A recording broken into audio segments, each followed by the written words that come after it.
இப்னு ஜவுசி இடத்தில் ஒருவர் கேட்கிறார், நான் தஸ்பீ அதிகமாக ஓதவா இஸ்திக்பார் அதிகமாக செய்யவான்னு கேட்டார்.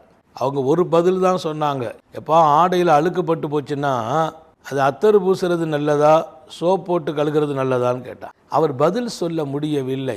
இன்றைக்கு நாம் அழுக்குப்பட்டு இருக்கிறோம், உள்ளத்தால் அழுக்குப்பட்டு இருக்கிறோம், கோலத்தால் அழுக்குப்பட்டு இருக்கிறோம். எத்தனையோ கசப்பான எண்ணங்கள் உள்ளத்துக்குள்ளே இருக்கிறது, பாவ சிந்தனைகளில் மிதந்து கொண்டிருக்கிறோம், எத்தனையோ காழ்ப்புணர்ச்சியான எண்ணங்கள் மனசுக்குள்ளே இருக்கிறது. அப்படியானால் அழுக்குப்பட்ட இந்த உடலையும் உள்ளத்தையும் தஸ்பீஹ் செய்வதால் மனமாகும்.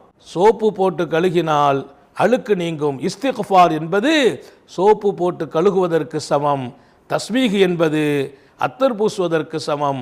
நீ அத்தர் பூச வேண்டும் ஆடையில். எந்த ஆடையில்? அழுக்குகள் நீங்கிய ஆடையில். இப்போது நீ அழுக்குப்பட்டு இருக்கிறாய், உனக்கு தஸ்பீகை விட இஸ்திக்ஃபாரே மகத்தானது என்கிறார்கள்.